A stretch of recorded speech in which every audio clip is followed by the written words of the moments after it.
So you have a high-performing salesperson on your team who is smashing targets left and right.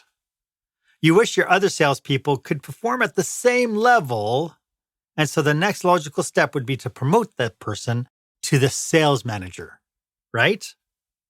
Not so fast. Promoting that person may be the worst thing that you can do to them and to yourself. And that's what we're talking about today on Experienced Leadership.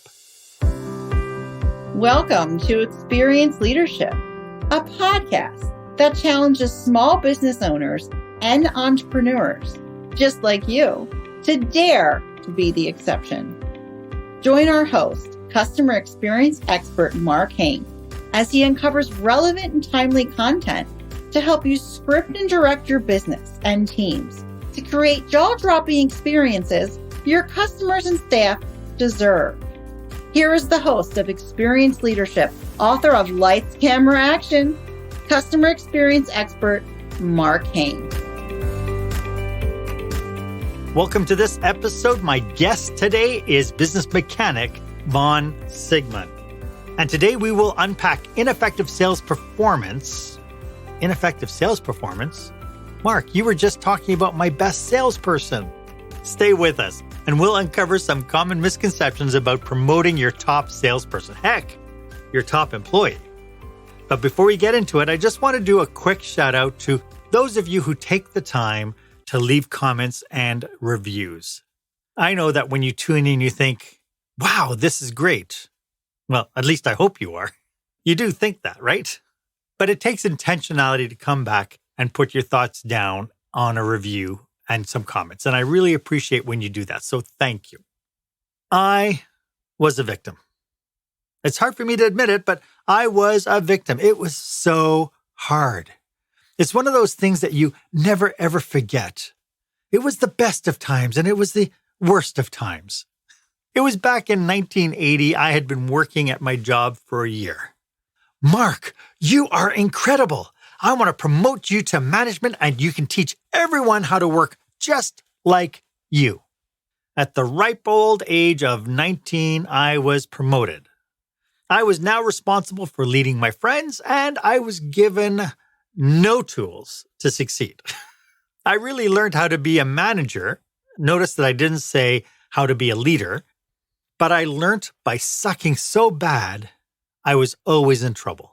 I left the job a year and a half later, which was unfortunate. So that brings me to our question of the day. What is your process for promoting your high performers? I'd love for you to be part of this conversation. Why don't you go ahead and share this episode on your favorite platform, hashtag it Experienced Leadership, and put your comments down. Love for you to be part of that conversation. Today's guest has made it his mission to turn the tides on ineffective sales leadership recruitment. Vaughn is the co-founder of Results-Driven Leadership. He is a leadership development expert, podcaster of the long-running show, The Business Mechanic, and author of the Roadmap to Difficult Conversations and the soon-to-be-released The One Thing All Sales Managers Must Know: How to Recruit, Interview, and Hire Great Salespeople. He is a former executive with CarMax, the world's largest and most respected company in the auto industry, and is a Fortune 100 best places to work. His motto is, no matter what business you're in the people business. Vaughn, welcome to the show. It's so great to have you. This has been a long time coming, Marc, and I'm so happy to be here. Thanks for having me. I am really tickled. Before we get into today's topic, though, could you tell us a little bit more about how you serve your clients, maybe even who they are? So I'm a little bit of a industry agnostic, if you will. I work with manufacturing companies, software companies, aerospace companies, textile companies, tobacco companies. I work with a variety of different industries, but the commonality of all this is most often they've grown to the point, they've scaled to the point where they're now promoting people into management roles. And those managers may not be performing at the level that the business owner expected it to be. And just like your story, which I had a very similar background, They're to figure it out. And as I often say to people, most companies are willing to spend more on training their forklift driver than they are training a new manager on how to manage and lead people.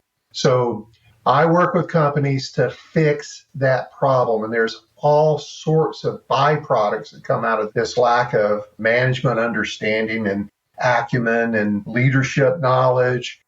And it can all be easily fixed with an investment in helping their managers learn to manage people. Yes. Ta-da. Yes. That's what I do. And so in your experience, is this something that's brand new? Is it an evolutionary thing that's been happening in the business world? Why does it keep rearing its ugly little head today?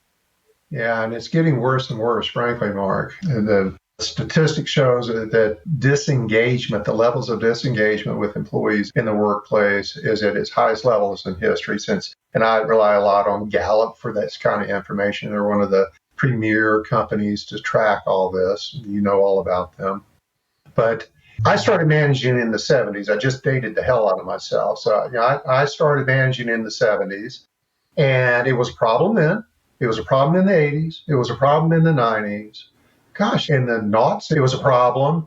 But I've seen the same problem take on different forms.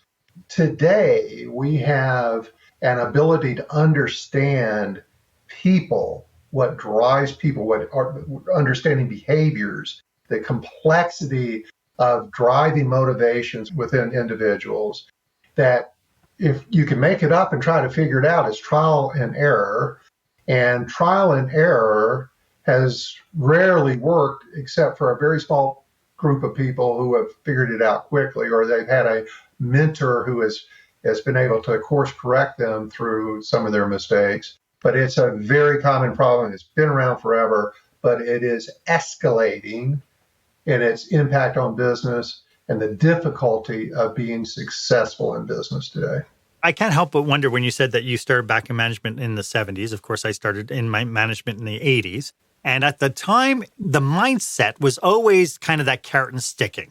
It was always, I'm the boss. If I want your opinion, I'll let you know what it is. If I tell you to jump, don't ask me why, ask me how high kind of mentality. And of course, when I entered the workforce, unemployment was at all-time high back in the early 80s. And I can't help but wonder if that kind of seasoned our mindset as leaders that we didn't need to be trained because all you had to do is just shut up and do your work. Yeah, I call that command and control. Sure. You had to have an employee base that would just do what you told them to do. And I think there was a time in our social history that worked to a degree, but then the me generation came along. And there's many people going to be listening, they're watching this, that aren't familiar with the me generation, but we started looking inwardly, and it was not so much about helping others. It was, hey, it's about me. I need to show the world how successful I am. And people became much more egotistical, to just call it what it is, and giving people orders, not allowing any collaboration, not tapping into their intellect, getting their opinions, failed miserably. And that's where there was a leadership change along with the need to start managing people who had a very different mindset around what they wanted to accomplish. So yes, there was a carrot and stick. There's still a carrot and stick, but it has to be approached in a very different way. And if you're not tapping into the heart and the minds and the behaviors and the traits, if you don't even understand what they are, you're going to have a very tough hill to climb in leading your team to success. Or here's what, and I'm going to pontificate for a minute because I'm very good at that. Here's what happens statistically. All internal promotes of managers fail in their first 18 months. Managers fail in their first 18 months of promotion. The problem is they don't know it because they stay employed. And this is going to be relatable to a lot of people listening to this. what they end up doing with their failures, they blame others. It's hard to hire people. These people are lazy. We need better tools. We need better processes. It's all externalized. And the fact of the matter is, a great deal of what the challenge they're facing is coming from how they're communicating, interacting, leading people. You fix that alone, and you can fix a lot of the fires that you fight all day. But how many managers get up in the morning and say, you know what, I'm going to go do as crappy a job today as I possibly can. I want to just drive everybody crazy by being an a-hole all day long. It doesn't happen. They go in, they put their nose to the grindstone, and they work their fannies off to do a good job. But the problem is they're applying their energies in the wrong direction. Why? Because they don't know what they don't know. And how many of them, frankly, ever crack a book, ever go to a seminar, ever say, hey, it's me that needs to change? It's not all these externalized, because again, back to the me generation and what has transpired since then, it can't be me. Self-care and self-love and all that. Self-esteem protects us from all of that kind of internal reflection. And I'm certain that everybody watching this is someone who is eager to get better. And congratulations, I'm very, very happy and proud that you're doing this. But you're such a small percentage of people who are trying to get better. So many people just put their head down and they work hard, applying their efforts in a very ineffective way.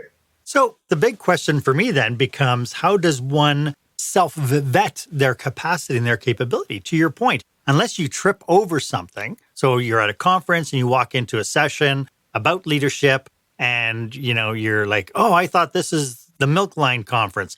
And you end up sitting there and you go, oh, wait, he's talking about something that I have no idea about. And of course, this is the focus of this podcast, is I want to bring to the forefront things people might not know. So how do we know? How do we self-vet ourselves as far as the capacity that we bring to the forefront? Yeah, so many people arrive at the role of leadership because of functional expertise. They're very good at doing a job. As started talking about in the beginning of this, those are the people who get promoted. Then they're not given the tools to learn their new job. They may be very good at accounting, but managing accountants are a whole different thing. So they're thrust into that role. And so what happens is you have to be able to recognize that there are outputs that are created by your lack of leadership and management ability. So goals aren't being met. There's a high level of turnover. People don't participate in meetings. You're constantly firefighting because of people issues. Your boss is coming down on you because you're constantly late or they're not pleased with what you're doing. Those are all the signs that are very clear that you've got a challenge, that you need to know more about what you're doing. And working harder is not going to fix it.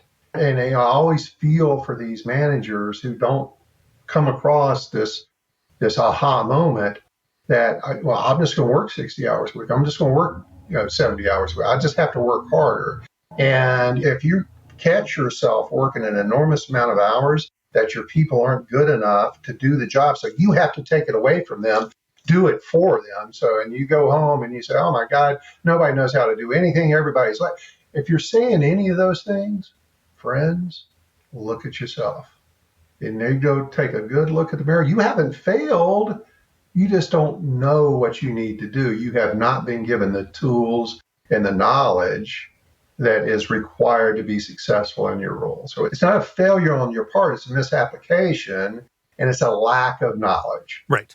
Yeah, it's a lack. To your point, you don't know what you don't know. And what's interesting is Anna's on watching live. She said, hello, I made it. And Anna's background is very much similar to that, where, when I came in and started working with Anna, she had been promoted into leadership roles, but she had never been given tools to be able to be successful. And people can always poke, and to your point, people will always blame everything except for themselves, because to them, everything should be common sense. So the big thing, especially, and today we're talking specifically about sales leadership, how do we know that we have poor sales leadership versus, oh, it's the economy. Oh, it's, the client list that I got is no bloody good or whatever. How do we know that the problem is sales leaders, not necessarily the surrounding symptoms that we're seeing?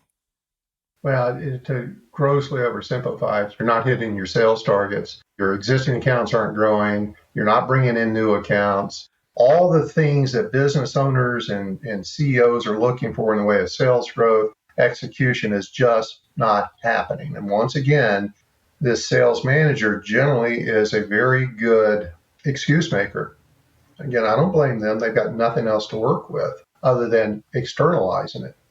And so if you're not making your sales plans, if you're not growing, if you're constantly missing your targets, if you don't have all the tools in place and see that your sales team is executing a process, that they're following a sales approach that is consistent, there's some standards around that if many sales organizations deem their salespeople lazy because they jack around all day and all they do is goof off. If you're saying any of that as a business owner or CEO, you got a sales management problem. Because great teams, those CEOs with great leaders, never say those things. Mm-hmm. Yeah. They just don't. So we talked about this idea that, we're promoting people. And, the logic is, if we promote people from within, that because they're really good salespeople, shouldn't they automatically know? Because, sales is one of those people industries. Shouldn't they know how to drive other salespeople? Don't salespeople getting, people who are really great high performers in the people business of sales, wouldn't they automatically be really good managers and have, the keys to that success? He says, playing devil's advocate. Yeah. Well, so conceptually, makes all the sense in the world. In reality, it doesn't work. And I got to tell you, I've got counterparts all across the globe. I've got a very good friend in Ireland. I've got a very good friend in Australia that I've trained to follow my systems, and they get the same results that I get in that they recognize that can great salespeople become good sales managers? Sometimes, given the right tools. But you said the word earlier, if you believe that through osmosis, they're going to be good sales leaders, you're as wrong as you can possibly be. Because here's the simple fact. I use DISC, the DISC assessment, extensively in my business. It is a deep look into the soul, the behaviors, the driving factors of humans. This is a human issue, and it's innate traits versus trainable traits or trainable skills. So the traits that it requires, your God-given ability to be a salesperson, is very different than the traits you need to be an effective sales manager. In my studies, and I did this for a number of years, I've promoted hundreds of sales managers in my corporate experience before I retired. We never promoted our best salespeople for a multitude of reasons, but when we attempted that early in our creation of the business, it just did not seem to work. As we dug into it, we found that there was a very different profile of someone who was going to be an effective sales leader. So a sales leader has to be consultative. They have to be a servant. They need to be much more empathetic. They need to be a coach. Many sales teams are managed through my term I used earlier, command and control. And, the worse the sales are, the more the command and control gets ratcheted up. And you know what the byproduct is? Less sales, less motivation. If you think that's ever going to work, friends, come talk to me because I can prove to you that does not work. So let me give an example. Somebody to be effective in sales needs to have things like self-accountability, organizational skills. They need to have critical thinking skills. They need to be very results-driven. They need to be very rejection-proof. They need to understand a sales process and follow a sales process. They need to be optimistic. Those are the sort of things that make a salesperson successful. If we take that Same format and look at sales managers. They need to be very good at team development. They need to be results focused, but they need to be team results focused, not me results focused. They need to be more interested in customer service. They need to be very into coaching and training and helping and supporting. They need functional expertise, but those functional expertise are utilized to educate a salesperson or help a salesperson land or close or deal or give them guidance. It's all about somebody else, not you as the top dog as the salesperson. And right there, I close with that because one is a very me position. One is a very we position. That's the distinction between the two. And on anybody familiar with the DISC profile, our most effective sales leaders were higher on the S, the stability, the people to follow a process. They're very team oriented. They're less about themselves. They're about everybody else being served, not themselves. They have a heart of a teacher. They have the heart of a servant leader. They may know how to sell. They were probably average at selling, but that's a very different skill set. And I often am hesitant to use sports analogies, but I'm going to use one right now. Arguably one of the best basketball players of all time, Michael Jordan, became a coach and failed miserably. Became a owner of a team. It's failed miserably. He had natural born talent that he could not, and very few people with a lot of natural born talent, which is many of these top level salespeople, can't unpack the steps, the traits, the minutia of being good at selling. They go in with a chest thumper and say, just do it the way I do it, and it's going to work. Selling is an intricate dance that has to be performed, and it's different with this dance is different with every partner you go through. And every salesperson has to find their way. Yes, they have to have structure. There has to be expectations. There has to be a process that they're following. But they're going to have the leadership, the leniency of being able to make it their own. They're going to form their way of being successful. A good coach can help them understand what their strengths are, what their opportunities are, play up on their strengths, minimize their weaknesses, and take that structure and make it more effective for them, rather than just do it the way I've always done it, it's going to work. I told you to do it just like this. Here's the script. You just read it like I wrote it. And, when the sales manager's walking by, they pick up that script and they read it perfectly. When that sales manager's out of range, they go back to whatever they're going to do, which may or may not be effective. So that's the downside of command and control, is they'll do it in front of you. They just, as soon as you're out of sight, out of mind. So it's a different skill set. It's a different internal trait that you have to possess to be successful. That's where you have to understand those differences. You probably need a little expert advice on that. That's the book that's coming out. And once you understand that, you get that aha moment. Now I know how to have an effective sales leadership and thus an effective sales team, because I have to have the right human in place, not the right experience in place. I love that. I'd like to dig a little bit deeper into some of that, including some of the implications of poor sales leadership, and we'll do that right after this. When the spotlight shines on your business, are customers applauding or yawning? In other words, how is your business performing? Make your business a star with the new book, Lights, Camera, Action, Business Operational Excellence Through the Lens of Live Theater by Marc. Marc uses his business and acting experience to help you see your business like a live show, so you can create a performance your customers will never forget. Buy Lights, Camera, Action today at your favorite online retailer or directly at marchain.com.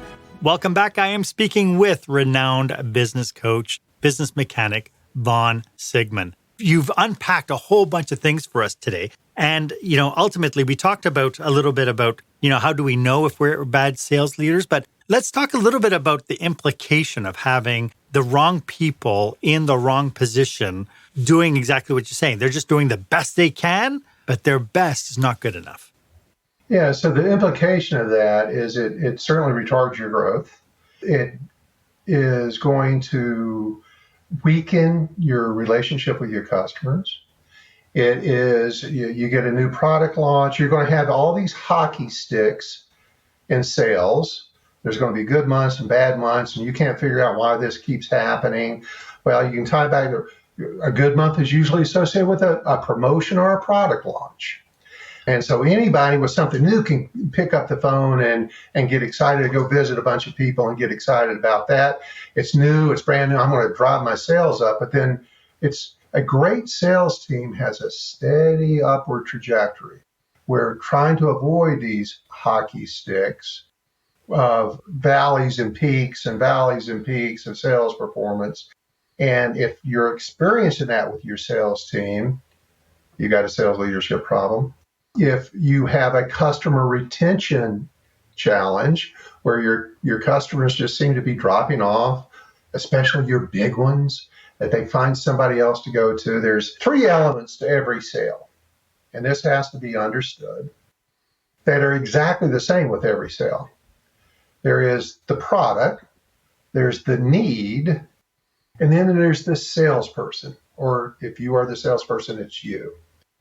You can have the greatest product in the world, you can have all the need in the world, but if that salesperson does not have the knowledge and ability to transfer the information in a way that is compelling, value-driven, fits the needs, makes it about the customer, builds commitment through their conversations, has a great relationship building approach, that's all part of the structure of a good sale, you're going to have a challenge selling things consistently.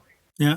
And so it's all the fractionalization of your sales. That one's good at this, one's bad at that, one's good at this. It's all over the place. And you're like, why can't I just have a team of people that do it all well?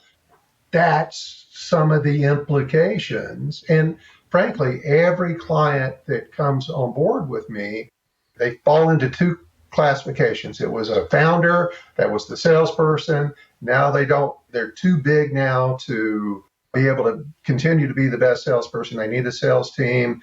That's what I help companies do. We build that out. Or they're realizing all these things that I just described.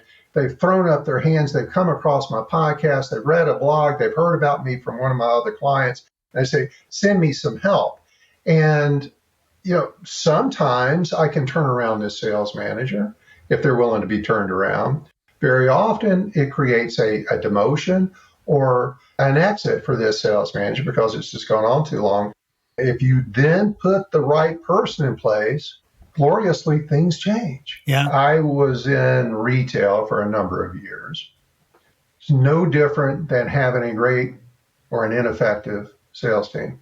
I could have a problem store that every reason in the world, it couldn't make its numbers, shoplifting was high, they constantly had turnover, the store looked dirty all the time, all these problems that you're looking for.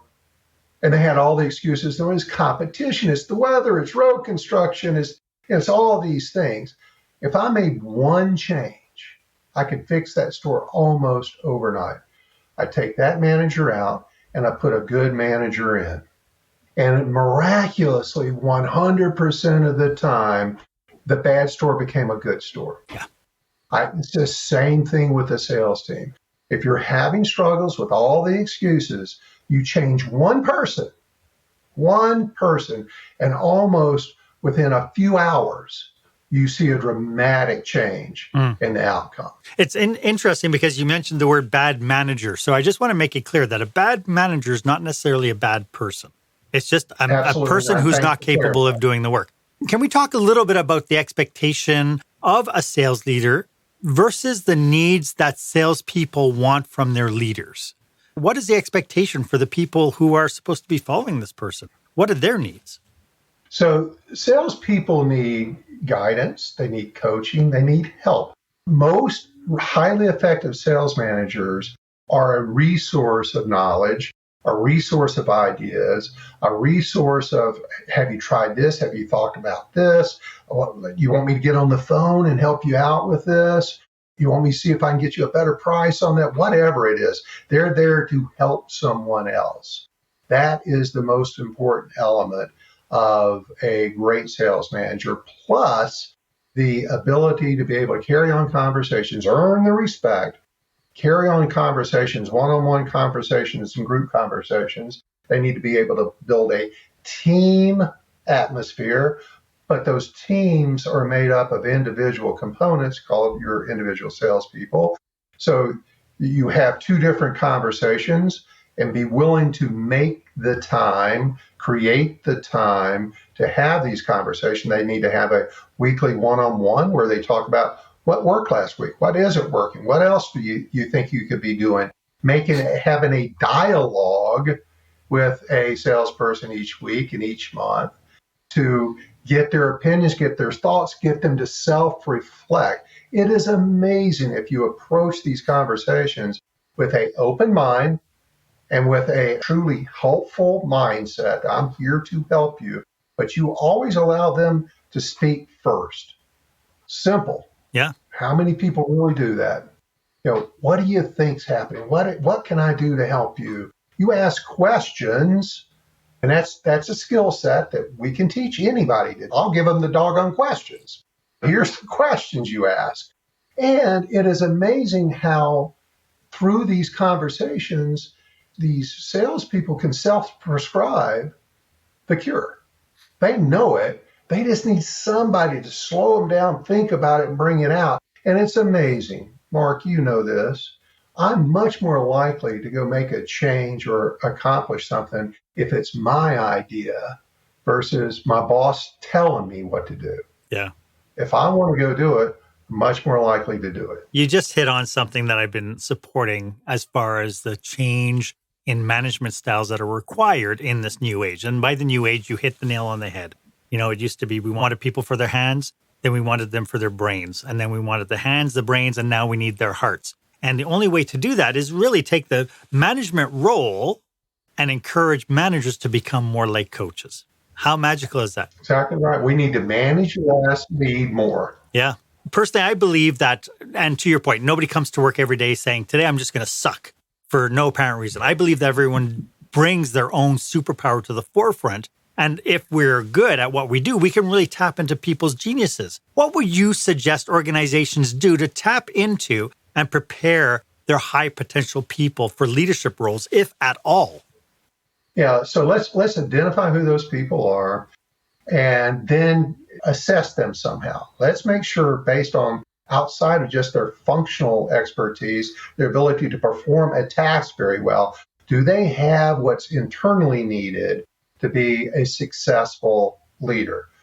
There is a leadership or a management level behavioral type interview that needs to be performed. You need to also assess them through some form of scientific approach. I use DISC. There's dozens of them out there. And then understand what behavioral profile is going to be successful in management and which ones aren't. What are the elements? And DISC is typically somebody, if they're managing a frontline team, it's going to be a high DI. If it's a role that needs a lot of servant type leadership, they need to have a little more S in them. If it's one that needs to be more analytical and studying and processing information, they need to have a fair amount of C. They have to have, everybody's a combination of all that, but it's understanding what's my benchmark. How do I know what my benchmark is? You've got one good manager, and maybe it's you. Do a DISC profile, get your benchmark, and then that becomes the comparison. You use the scientific comparison of behavioral backgrounds, behavioral tendencies, their traits of individuals to understand, do they meet the needs of this role or they don't? If you take somebody, for example, and I'm not losing the audience, that is a super high S with very little D in them, they're going to suck as a manager because they're very conflict avoidant. They won't say what needs to be said. They'll be walked on because they're about everybody else. They don't have enough demand in them. They won't say what needs to be said. They're going to be held back. And so we don't want a super high D because those are the ones that are going to be beating everybody over the head with that all day. expect everybody to work at the pace they do, and that nobody can. It's 3% of the population. So it's understanding the proper mix based on the management role and the people they're going to be leading. And you need to also understand, as you advance in this, what people do I like to lead? Which people, what is the type of individual? What's the innate traits? What's the behavioral profile of people I'm successful with? I want to surround myself with them. Yes. And what's interesting is, so what you're suggesting, first of all, the one thing I got out of that is, even if you're promoting from within, you must go through the screening process as if this was a brand new employee. Right? It's not something we could skip over. Oh, I know Jim, so I don't have to interview Jim. He'll be fine. Everybody likes him. Until he's the boss. Until he's the boss. But the other thing as well is, you mentioned the DISC thing and where people stand in their qualifications. It doesn't necessarily mean if people are on the different spectrums. It doesn't mean you can't work with them. I think, though, as a manager, as a leader of that new upcoming manager, you're going to have to understand that this person has some obstacles and some challenges that they're going to have to overcome. And you're going to want to give them the tools to be successful. Yeah, and I'll give you an example of that very thing. We can find workarounds to make this successful. I work with a biomed company that is full of engineers, PhDs, masters of engineering, very, very bright people, all super high S's and D's on the DISC scale. They're managing engineers below them. And in this organization, I introduced performance management, a performance management process with this company. And these management level engineers are like, no, I don't want to be doing that. I don't want to be having these conversations and telling people what they're doing wrong. So we said, okay, that's fine. We can work around that. We've got a general manager who's a super DI who will be very good at that. So we will set up a system for you to feed information to this general manager, office manager, general manager, who can then perform these performance reviews. The employees or the engineers below you are getting the necessary feedback on their improvement. It's an approach that is not optimal, but it certainly is practical. And that way they're getting their feedback, you're getting the performance improvements, and you're avoiding this hesitancy of, again, their born-in traits of not wanting to say things bad to somebody. They do not want to give negative feedback because they want to avoid the conflict. And so you can work around that. There are people who have moved into management that may not have enough D in them. Okay. Well, there's somebody else that can drive that work ethic and that persistence and the never quit and making sure everything gets done on time. We can surround them with something like that. It could be a lead. It could be an assistant. We can make that work. It's the value of building the team with the right profile. Right. And it's right there. And as a owner, operator, CEO, your number one objective is to use your resources. And that's right there. This has been a fascinating conversation. I'd love to get into some do's and don'ts. Well, we've been talking about a lot of do's. I'd like to, for the people who might be challenged with kind of looking at their teams and saying, I need to get started, I'd like to talk about some cautionaries. And we'll get to that right after this. Attention, meeting and event planners. Is your company or association planning a live or virtual conference, seminar, staff retreat? Are you looking for a fresh, energetic perspective on what it takes to put on a jaw-dropping experience for your customers or staff? Book customer experience expert Marc for your next group event. Past participants have said, Marc kept us in stitches while teaching us how important and powerful actually designing our customer experience can be. Read more testimonials and find out how Marc can serve you and your group at marchaine.com. That's MarChaine.com. As you can tell, Vaughn and I are really passionate about helping entrepreneurs and business managers just like you. If you belong to an industry association or an organization that is planning a conference or a leadership retreat, and you feel that we could be of service, feel free to drop us a line or do a connection request. Our details are in the show notes. And to that end, Vaughn, maybe you can just let everybody know how they can get in touch with you. Visit my website, RDL Training. That's short for Results Driven Leadership Training, Romeo Delta Lima Training.com. Follow me on LinkedIn. I'm the only Vaughn Sigmon in the world, so I'm easy to find there. And Results Driven Leadership has its page too. Or listen to my podcast, comes out every week, The Business Mechanic Show. It's on all the platforms, so I'm easy to find there. There's only one Business Mechanic Show out there, so that works easily. So please join me, get my perspective. A lot of people come and talk to me and want to retain my services, and I've got a multitude of coaches that I work with within my organization. We'll find the right coach for you. And they find me through this great podcast that I've been doing for all these years. They hear my straightforward, down-home, North Carolina approach to managing people. They get stuck with my Southernese sometimes, but they understand that I probably have the solution for the problem. Yes, wonderful. And your expertise, and I've listened to a few of your podcasts as well, and I think they're brilliant. I think they're consumable, they're digestible, and right on the mark. So thank you for that. So Vaughn, as we people come across this episode and they are thinking what we're talking about really, really makes sense. They want to start implementing some things. Maybe they hire somebody who's a disc coach or something to help with it. Are there any cautionaries, anything they should be aware of as they try to make a transition to having a more effective sales leadership team?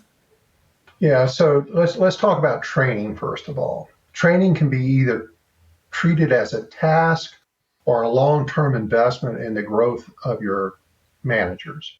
Training, regardless of what it is, cannot be treated like a car wash.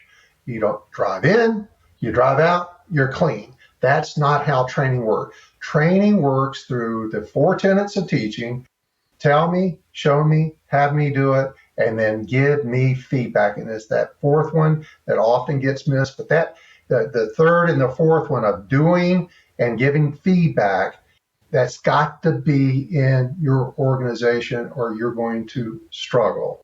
Your managers have to understand we learn by doing, and we need to have that feedback. We've been taught that way our entire lives. With salespeople, understand, salespeople, and you've got to embrace this, and there's no argument around this. Salespeople cannot be managed like anybody else in the organization. It's one of the biggest mistakes I see. You have to have a special approach, and here's why. There's 3 elements of that come with a sales role that no other position faces, and they're all very emotional. 1, they're paid on commission. And if you're paying 100% salary your salespeople, that's your first big mistake, but that's another book. But they're paid on commission. Their performance determines how much they make. There's rarely anybody else in the organization that faces that. Plus, they're facing competition all day. They're fighting against someone else to get their job done. I don't think accounting has to do that. And then 3rd, and this is the biggest emotional element that many people discount or pay no attention to. Salespeople face rejection all day, every day. And that wears on you. And you have to, as your leadership team, you as a business owner, you as a leader, have to take that into account, that you've got to be there for the emotional support. You've got to help them stay positive. If you dwell in their negativity, you're feeding it. If you discount this rejection, you're feeding it. Salespeople have to have a deposit into their emotional bank account on a constant basis, emotional bank account. So if you picture their emotions as a bank account, as long as I'm making enough positive contributions to that, I'm never going to be overdrawn. But very often, and this is in all roles of leadership, all we're doing is making withdrawals. And that's where you lose people. So if you don't have the proper plus balance in the emotional bank account of the hearts and minds, the souls of your people, you're going to run into performance issues. So salespeople can't be managed like anybody else. You have to be a supportive, encouraging manager. You're managing behaviors, not numbers. So you have to understand in any KPI in any organization, the inputs are the KPIs, the outputs are the input is the behavior, the outputs are the KPIs. If you only focus on the KPIs and you beat people up about numbers all the time, you're just never going to get there. You can go through some sprints of getting there, but it's never going to be sustainable. So focus on the behaviors. That will bring you the outcomes that you're looking for. And so those are key. And always understand, no matter what business you're in the people business, and you have to be effective and understanding. You have to have a knowledge level of what drives the humans that you work for. You got to hire the right human. You have to train them in a way that they're going to retain and utilize and appreciate that information. You have to lead them to continue to help them learn and grow, feel supported, feel good about who they work for. People work for people. They don't work for companies. So employees that leave, they're quitting their boss, not the company. Love it. Love it. This has been such a great discussion. Do you have any last thoughts as we wrap up?